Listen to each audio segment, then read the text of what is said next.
Hello বন্ধুরা, Shweta village food cooking চ্যানেলে আপনাদের সবাইকে স্বাগত জানাচ্ছি। আশা করছি আপনারা সবাই খুবই ভালো আছেন আর সুস্থও আছেন। আর এদিকে আমিও কিন্তু ভালোই আছি। আজকে আমি আর আমার মা মিলে বানাবো ফুলকপি দিয়ে মাছের ঝোল, মানে রুই মাছ ফুলকপি দিয়ে ঝোল বানাবো। খেতে কিন্তু ভীষণ ভালো হয়।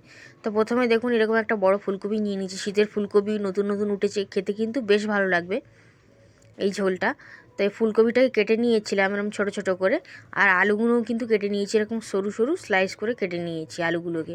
আর ফুলকপি আলুটাকে খুব ভালো করে ধুয়ে নিয়েছি। এবার মেন রান্নার দিকে কিন্তু চলে যাচ্ছি। তবে এইখানে মাছ ভাজার ভিডিওটা ডিলিট হয়ে গেছে, তো সেই জন্য মাছ ভাজিয়ে তুলে নিয়েছি। সেই ভিডিওটাই আপনাদের সঙ্গে শেয়ার করতে পারলাম। কিছু মনে করবেন না বন্ধুরা। তো চলুন তো এবার তরকারিটা বানাতে চলে যাব।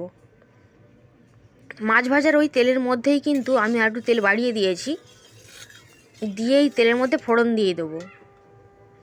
আমি এখানে প্রথমে 5 ফোড়ন এবং শুকনো লঙ্কা দিয়ে দিচ্ছি। শুকনো লঙ্কার জায়গায় কিন্তু কাঁচা লঙ্কাও দেওয়া যাবে, কোনো অসুবিধা নেই।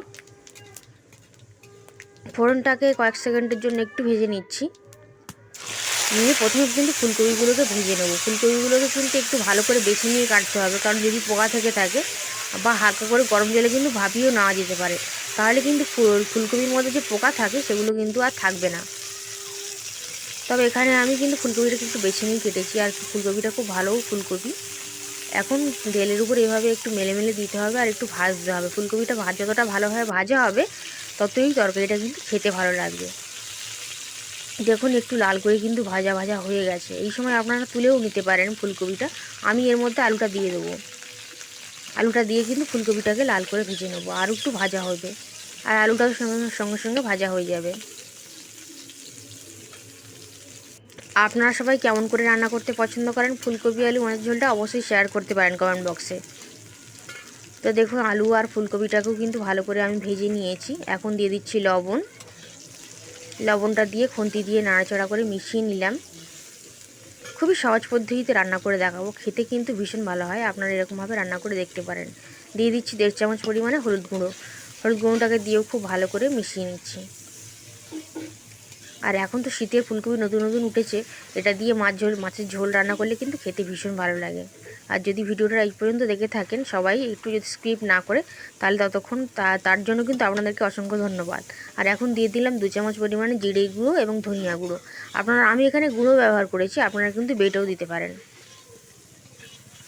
মশলাটা দিয়ে ভালো করে কষিয়ে নিলাম।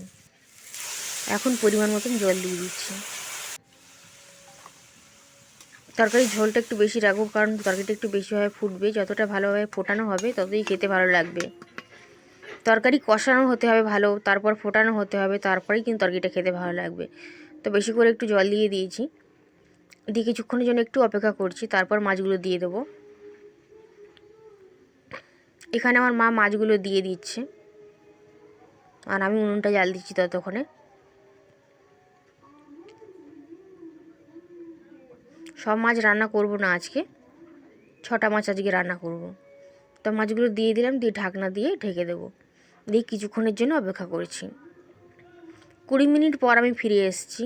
দেখুন ঝোলটা এরকমই রাখবো, এর থেকে বেশি কম করব না। আর উপর থেকে একটু ধনেপাতা ছড়িয়ে দিচ্ছি। ধনেপাতাটা দিয়েই কিন্তু নামিয়ে নেবো। আর এই সময় ঝোলটা একটু টেস্ট করে নিয়েছিলাম, নুনটা কিন্তু ঠিকই আছে। একটু মিশিয়ে দিচ্ছি, একটু ঝোলের মধ্যে দিয়ে দিচ্ছি ধনেপাতাটা, দিয়ে আমি কড়াই থেকে নামিয়ে নেবো। কড়াই থেকে একটা গামলার মধ্যে নামিয়ে নিচ্ছি। দেখুন উপর থেকে দেখতে কতটা লোভনীয় লাগছে, আর দেখতেও সুন্দর লাগছে, খেতেও কিন্তু ভীষণ ভালো হয়। আশা করি ভিডিওটা আপনাদের বেশ ভালো লেগেছে। যদি ভালো লেগে থাকে ভিডিওকে লাইক করবেন, কমেন্ট বক্সে জানাবেন কেমন লেগেছে।